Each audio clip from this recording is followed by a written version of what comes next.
Welcome, everybody, to Casting for Two.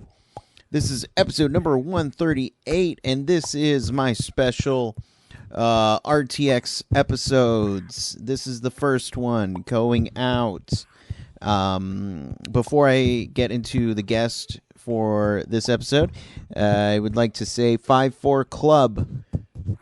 Join them, because every guy wants to look good, you know.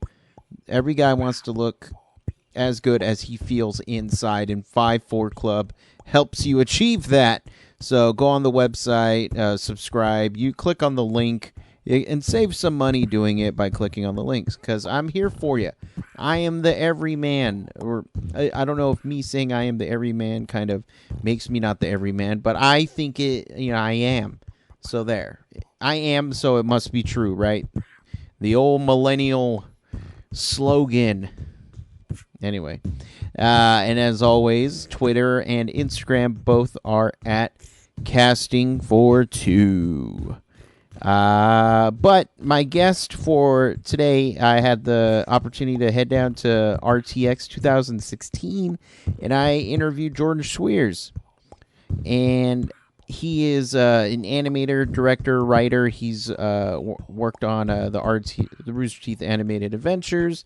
Right now, he's working on a show called Camp, which is brand new. And he also wrote in RVB Season 14.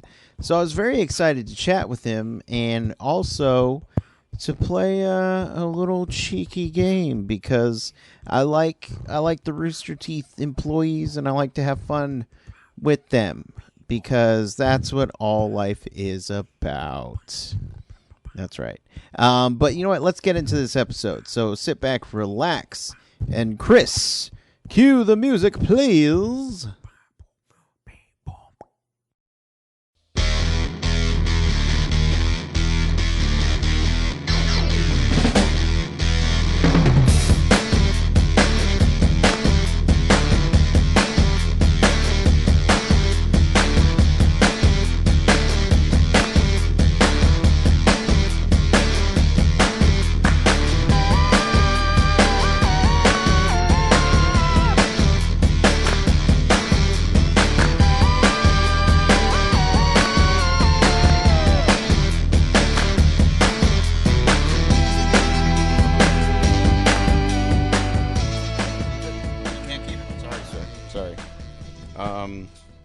So this is a loose show. Cool. And it already started. We're in it. Oh, awesome. We're in it. This is it. How's your RTX going so far? It's been pretty crazy. Yeah. Yesterday was nuts. We opened with our Camp panel, which we weren't sure how it was going to go. Yeah. And everyone hated it, I'm assuming. Not everyone hated it. No, okay. I actually think it went really well. I think there's always one part where you release a new show, and it's like, boy, I hope everyone likes it. Right. And then there's another thing where it's like, this is the first time I'm watching the show with a group of people. Right. I hope they like it. And for the most part, they all laughed at the funny parts. So that's all you can ask for. Well, that's the nice thing about the Rooster Teeth community. I mean, they welcome new content, like arms wide open. Yeah. So. Yeah. Some people were, a little skeptical, but the reaction to the show has been much more than we could ever hoped, and we're really excited for what's to come. Is it weird watching something that you did with a lot of other people? It is a little weird. When you're making a show, you watch it so many times that you kind of become numb to it. Right. But then watching it in front, watching it as a group. Right.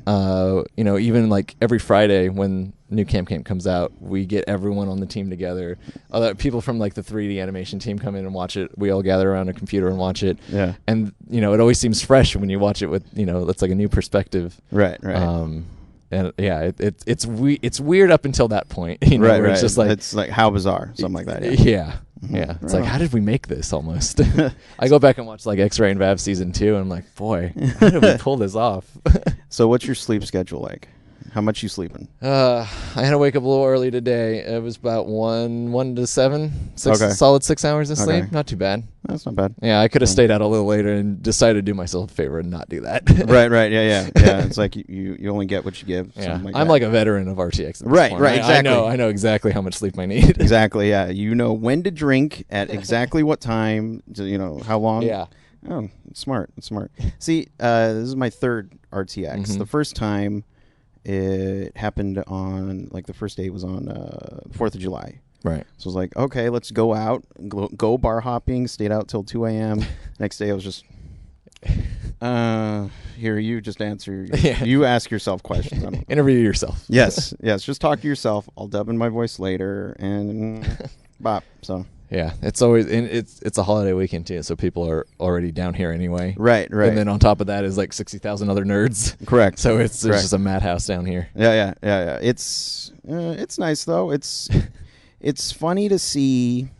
You have the clash of RTX people, nerds, geeks, all those people mixed in with the regular people that are just like, huh? Yeah, it's like we're all weird too, but what are these people? Yeah. We were at a restaurant last night, and some guy at a bar who was like total bro, like his button-up shirt was like 4 buttons deep, and it was a tap-out button shirt. Exactly. It's custom made. And he was like, "What's going on here? Who are all these people?" He was like asking one of our friends. He was so confused. There you go. It was fun though, because when we went to, there's a bar where you can play video games and stuff like that. We played Jenga. Jenga. Oh, like the giant Jenga. Yeah. It was a very intense game. And when that stuff falls. Exactly. Falls. It started, the people can't see, I don't care. It started out right here, about where your chair is. It got up to here. It was to the point where I was just like, and we were playing one-handed rules. So that's just... tap it and more smack difficult. it. Yeah. I didn't lose, so that was good. Okay, good. And it didn't collapse on anyone and hurt them. It killed. 2 people are dead. 2 people were injured. But it's okay. They were wearing tap-out shirts that were all torn. So it's all good.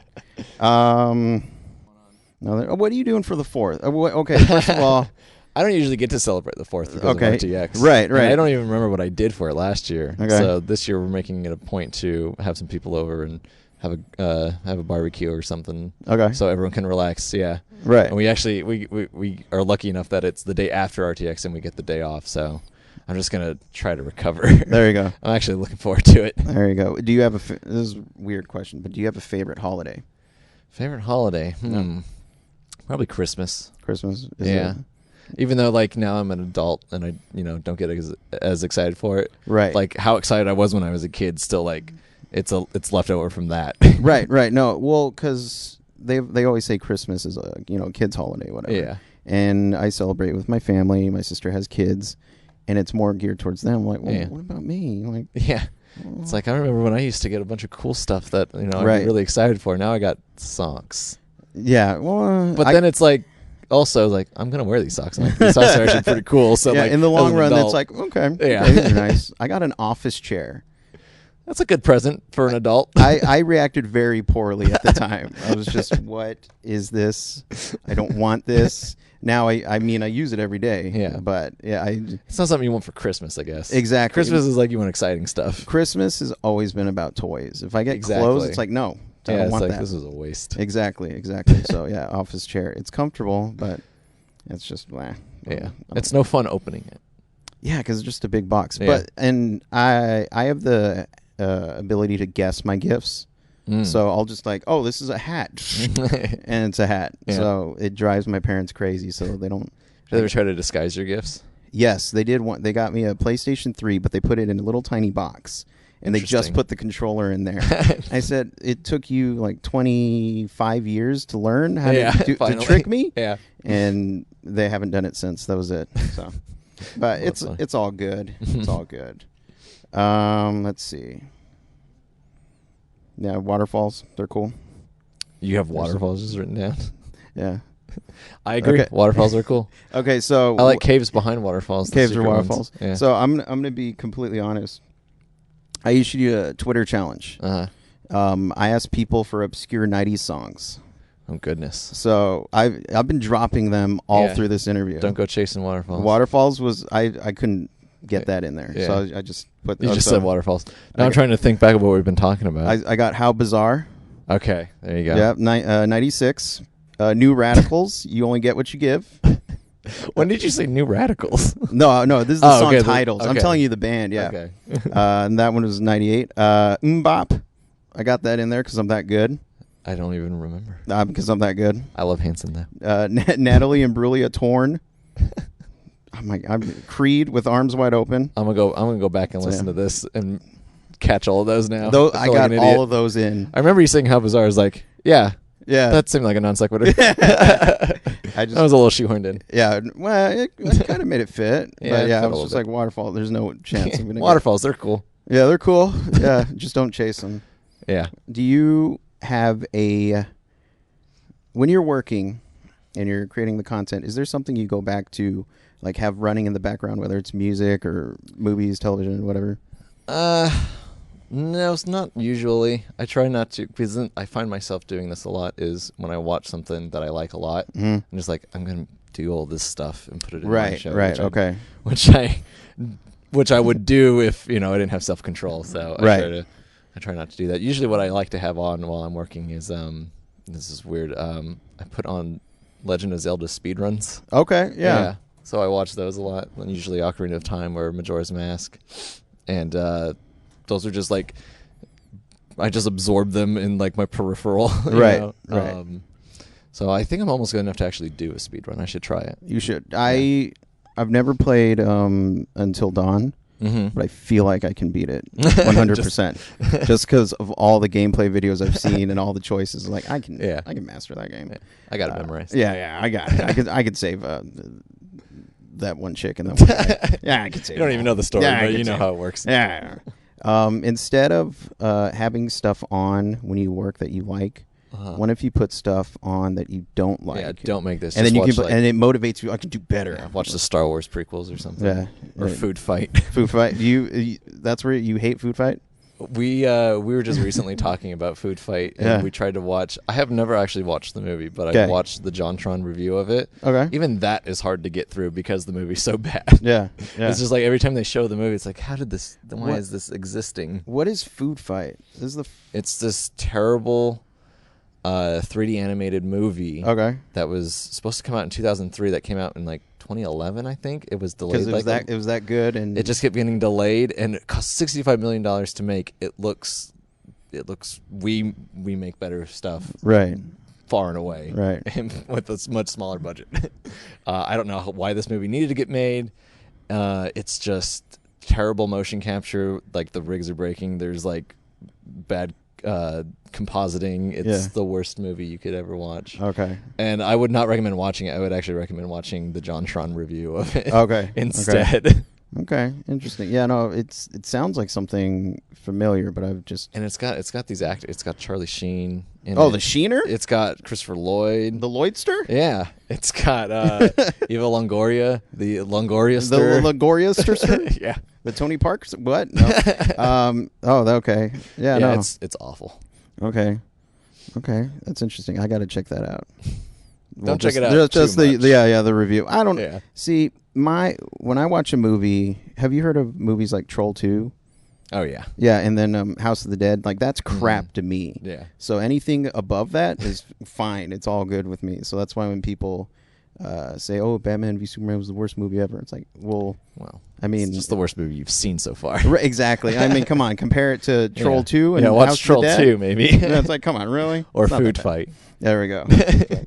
I don't have a bad animated movie, so that's a good call. It's a bad one. There's they've also made like a Titanic 2 sequel that's animated. Really? Yeah.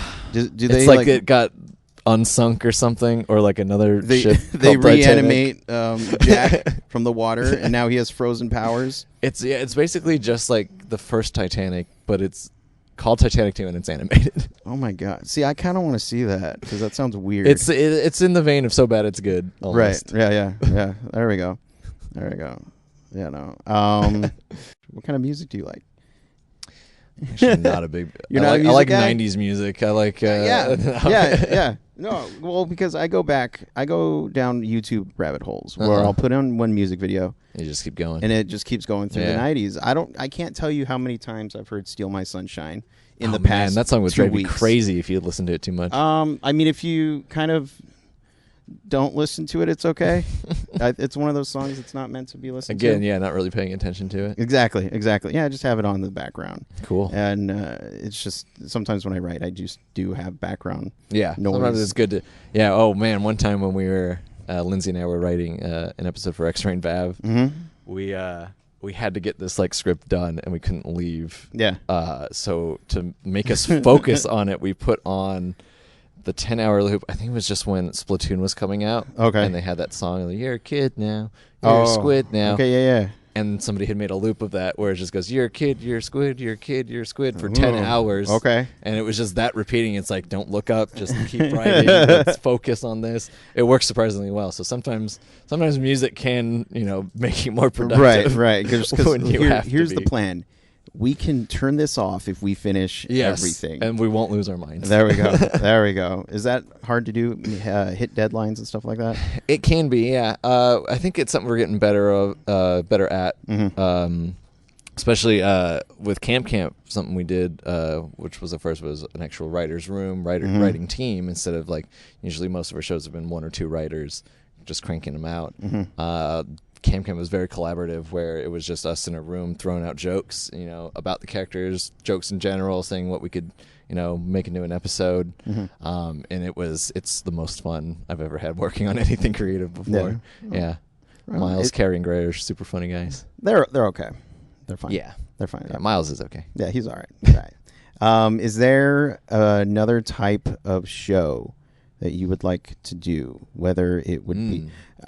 I think it'd be funny to combine all of the, like do a Who Framed Roger Rabbit, but with the live action. Yeah, but with the RT universe. Crossover. Yeah. Oh, that's interesting. Yeah, I mean, you own all the. That's almost something you could think about putting in, like RVB season 14. There you go. I mean, look, if you do it, I'm not going to take credit for it. I mean, I'm kind of hinting at it might be something we're actually working on. Oh, okay. Yeah. So, but I gave you the idea, though, right? Even though you already wrote it. So you gave us the idea like 4 months ago. Yeah. Well, you know. I do Inception sometimes. I go in another type of I love animation. I love 2D especially. Mm-hmm.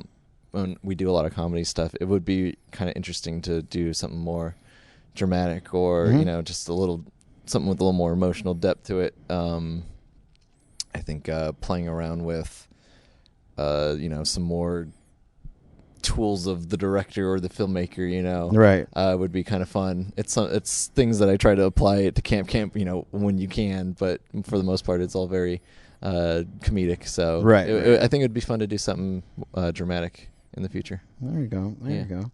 And before I have to go. You're going to stay here. I have to go. How was it getting to leave your mark on Red versus Blue? It was so fun. Yeah. Miles came up to me and asked if I wanted to maybe write something for RVB. And he was saying we're going to do all these different styles, like old school machinima. I was like, that's the one. Yeah. Because that's what got me hooked on Red versus Blue.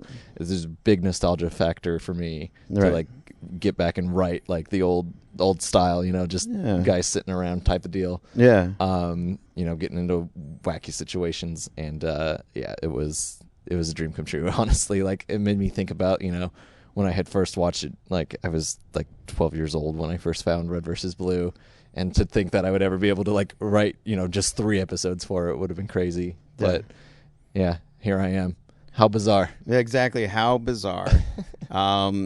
And was it hard kind of weaving like a prequel but staying true to... Yeah, it was something we had to like have really long discussions about when we were coming up with what we were going to do. I was always a big fan of Captain Flower, so I wanted to like get him back in there somehow. And it's like, well, if he's a freelancer and he was, the original leader of Blue Team, what if he orchestrated it? Right. And I threw that out there, and I was like, oh, that's a good idea. So then started playing around with that, fleshed out all that stuff. Yeah, it was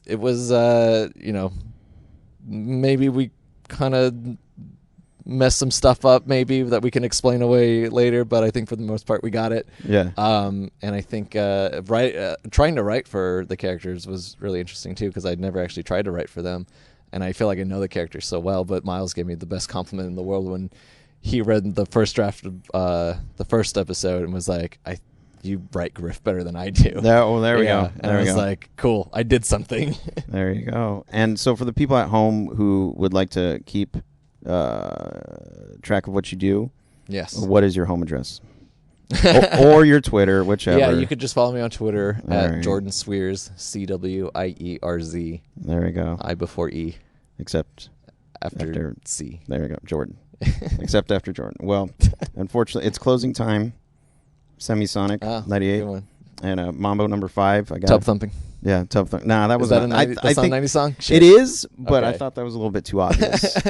Just like I have stars between. You the worked ones. it, and it's like, all right, I gotta go. I'm gonna do some tub thumping over at the river over there, which probably is the thing. Let's be honest. I don't think I've ever seen a tub in there, but I wouldn't put it past Austin. Tub thumping is anything you want it to be. It's a state of mind. Exactly. Thank you. Thank you. Thanks, man.